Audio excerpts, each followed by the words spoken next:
আজকের একটা কথা বলি, বিশ্বাস করেন, আজকে যে মাহফিলে আসলাম, হঠাৎ আমার ড্রাইভারও নাই, গাড়িও নাই, গাড়ি ওই ড্রাইভার চলে গেছে বগুড়া, ওখানে গিয়ে গাড়িটা খারাপ হয়েছে, আমার নিজেরটা আমি পাই নাই। পরে একজনের গ্যারেজে একটা গাড়ি পড়ে আছে 1.5 বছর, ওইটা নিয়ে আমি বের হয়েছি। এটা এখন 3 কিলোমিটার 2 কিলোমিটার গেলে এটার এলপিজির গাড়ি, গ্যাস সাপ্লাই বন্ধ, থামি থাকে। এখন সবাই বললো একটু তেল হইলে মনে হয় গাড়িটা স্টার্ট নেবে, চলবে। কোথাও তেল নাই, সবখানে বন্ধ। ঢাকা থেকে এখান থেকে মনে হয় 10 কিলোমিটার দূরে এই একটা পাম্পে এসে তেল পেয়েছে। ঢাকা থেকে গোটা রাস্তায় কোথাও নাই। আচ্ছা, তেলের পাম্পে গেলাম কুমিল্লায়, 3 কিলোমিটার উল্টা। ওরা বলে হুজুর তেল নাই। আমার শক্তি শেষ, আমি বললাম যে আজকে আর মাহফিল। তখন আমি ইসমে আজম পড়লাম, আল্লাহর ইসমে আজমটা পড়ে আল্লাহকে বললাম, এখন আর আমার তেল দিয়ে চলার আর কোনো উপায় নেই, এখন তুমি যদি নিয়ে যাও গাড়িটাকে টেনে, বিশ্বাস করবেন যে গাড়িটা 1 কিলোমিটার দূরে গিয়া থামে, 15 মিনিট পরে ঠান্ডা হইয়া স্টার্ট নেয়। ওই এক দোয়ায় তারে এমন দৌড়াইছে, ড্রাইভারকে বললাম আর থামাথামি নাই, 140 কিলোমিটার গতি, 120। আমি কথা এটা জ্যাম খাই রয়েছে, তো আল্লাহ ব্রেনে দিয়ে দিছে যে এইভাবে চালাও। ঠিক সেই প্রক্রিয়ায় যে গাড়ি 1 কিলোমিটার গিয়ে থামে, দোয়ার বলে আল্লাহ এমন একটা বুদ্ধি শিখাই দিয়েছেন, ওই বুদ্ধি দিয়ে এখানে চলে আসছি, কিচ্ছু এখন হাওয়ার উপরে উড়ে আসছে যেন এরকম। এটা আজকের ঘটনা, আমরা হাসাহাসি করতেছি ড্রাইভার সবাই মিলে। দেখো আল্লাহর কাছে যাচ্ছি তো, কিভাবে আল্লাহ হেল্প করলেন, বুদ্ধিটা দিলেন, জ্ঞানটা দিলেন, বিজ্ঞানটা দিলেন যে এটা এইভাবে ব্যবহার করো, এটা আস্তে ব্যবহার করলে চলবে না, এমন জোরে টান দিবা জানো জ্যামের যে লাইনগুলো আছে জ্যাম ট্যাম সব ছিঁড়ে ফিরে এটা সাপ্লাই যাতে ঠিক থাকে, গতি দিলে ওইটা হয়। এক মায়ের এক মেয়ে বোবা, কথা বলে না, 5 বছর বয়স মেয়ে মানুষ, বোবা হইলে এটা একটা টেনশন না? মা একদিন ওই লাঠি একটা আইনা এমন পিটুনি দিছে, পিটুনি ছোট একটা মা কই দিছে চিৎকার মেয়েটা, সেই যে ওর কথা ছুটছে কই ফুটার মতো, আজও সেই অবস্থা।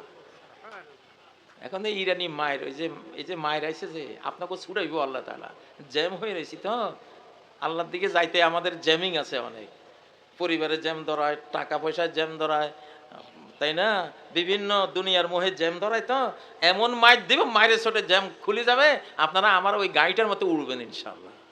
26 পরবর্তী পৃথিবী, দোয়া ছাড়া বাঁচার কোনো প্রযুক্তি নেই।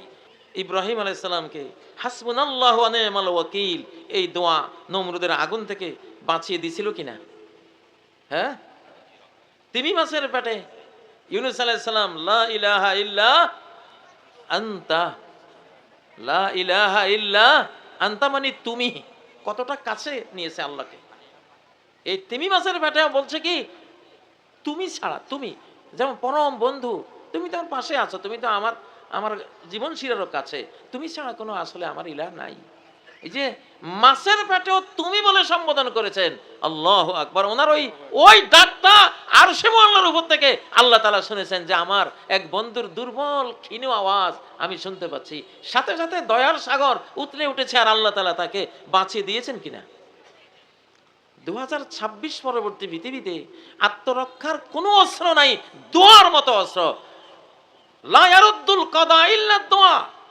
আপনার ধ্বংসের ফয়সালা আকাশ থেকে হয়ে গেছে, এটা ফেরত পাঠাবার আর কোনো উপায় নাই, কোনো অস্ত্র নাই, বাট একটা আছে, সেটার নাম কি? দোয়া। নবীজি বলেছেন হয়তো আকাশ থেকে ফয়সালা হয়ে গেছে, বাংলাদেশের উপরে একটা বড় ধরনের ডিজাস্টার আসতেছে, আকাশ থেকে অনুমোদন হয়ে রওনা হয়ে গেছে ওই বিপদটা, এই সময় তুমি দোয়া একটা করে দিছ, এই দোয়া গিয়ে ওই ধেয়ে আসা বিপদকে আক্রমণ করবে। ফায়াতালি জানে ইলা ইয়াউমিল কিয়ামা, দোয়া আর ওই মুসিবত বিপদ কিয়ামত পর্যন্ত লড়াই করবে, এই দোয়া ওই বিপদকে তোমার উপরে আসতে দেবে না। সুবহানাল্লাহ। আমরা বাঁচি তো আসলে দোয়া দিয়ে বাঁচি, আমাদের যে বাস্তব অভিজ্ঞতা, আমাদের এই কঠিন বিশ্ব পরিস্থিতি, বাংলাদেশ পরিস্থিতি, আমরা যেটা করি আমাদের হাতিয়ার হলো দোয়া। দোয়া যে কি জিনিস ট্রাই করবেন। আপনি জাঁড় ফুঁক করলে কাজ, আপনি যদি হালাল না খান কাজ হবে না, কিন্তু দোয়া আল্লাহ মিস দেয় না, কাফের দোয়া আল্লাহ কবুল করি না।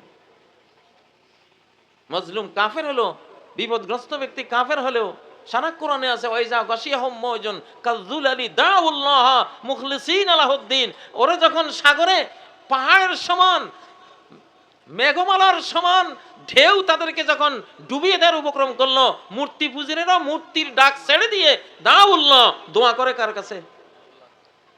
ওরা জানে এই সাগরের বুকে কোনো মূর্তি নেই, আমারে বাঁচাবে কি, আল্লাহ ছাড়া কেউ নেই। তখন ডাকে কারে? আল্লাহ বাঁচাই দেয়। এরা কাফের, সারা কোরআন আল্লাহ বলছেন এটা বেঈমান, মূর্তি পূজারী।